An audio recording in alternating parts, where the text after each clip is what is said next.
अनिरुद्ध का तो दिल टूट जाता है। पहले तो उसके प्रपोजल को रिजेक्ट कर देती है वो, लेकिन अब जैसे वो घर जाने की तैयारी कर लेती है, कश्मीर वापस जाने के पीछे के जो प्लॉट्स होते हैं ना वो काफी मजेदार होते हैं, क्योंकि इसका दिल टूटने के कारण ये डिप्रेशन में तो जाता ही है, लेकिन अब ये इस चीज को सोच करके परेशान हो रहा होता है कि नहीं ये जाने के पिता की सच्चाई उसको बता पाया। इन सभी चीजों के कारण परेशानियां इसे बहुत ज्यादा घेर लेती है। तो गुरु लोग आज के एपिसोड के 2 प्लॉट्स को इसमें ऐड करना जरूरी है इस अपडेट को बताने से पहले, क्योंकि देखो जब ये फंसे हुए होता है, जब ले करके चला गया होता है बारिश के कारण, और वहां पे अपने दिल की फीलिंग्स को फायर ब्लास्ट के कारण बता देता है, क्योंकि जब झनक उसके करीब आती है तो ये खुद की फीलिंग्स को नहीं रोक पाता और फाइनली बताता है कि मेरी शादी तुमसे हो चुकी है, तो मैं चाहता हूँ कि मैं तुम्हें अपनी पत्नी होने का हक दूं। लेकिन वो इस बात के लिए बिल्कुल राजी नहीं होती, क्योंकि उसके मन में चल रहा होता है कि आप अर्जदी के होने वाले पति हैं और मैं आपके साथ में कोई भी संबंध रखना नहीं चाहती और हमारा रिश्ता खत्म हो चुका है। इस एक बात के कारण उसका दिल टूट जाता है। वो समझता है कि इतने दिनों से इस आस में था झनक उसके प्यार को समझेगी, उसे एक्सेप्ट करेगी, तो ऐसा कुछ भी नहीं होता है। और फिर एक से घर आने के बाद में लेट आने के कारण अब इनमें प्रॉब्लम्स क्रिएट हो जाती है, क्योंकि ये ना ही ये समय से पहुंच पाता है, ना ही बर्थडे को सेलिब्रेट कर पाता है। लेकिन अब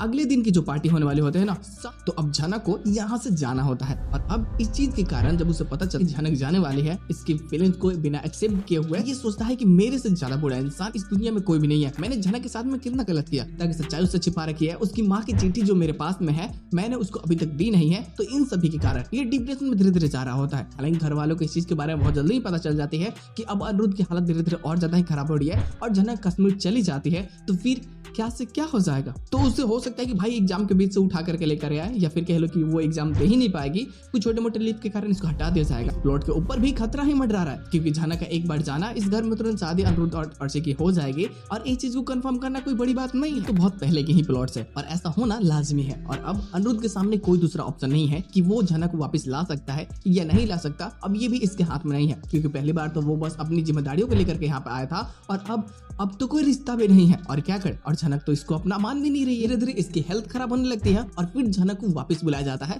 बस इसकी खुशियों के कारण। तो फिर तुम सोच सकते हो कि कितना ज्यादा मजेदार होने वाला है, क्योंकि अब ना ही बिपाशा की चलने वाली है और ना ही तनुजा की। झनक की इंसल्ट इस बार तो नहीं होगी, और इस बार वो अगर आएगी भी तो वो सिर्फ अनिरुद्ध की मदद करने के लिए आएगी, क्योंकि पहले बार अनिरुद्ध ने इसकी मदद की और अब बारी इसकी होती है। खैर इस वीडियो से कुछ ज्यादा चीजें तो पता नहीं चल पाती, बस एक ही प्लॉट है और वो है कि झनक जा रही है और अब अनिरुद्ध इस सदमे को बर्दाश्त नहीं कर पाता।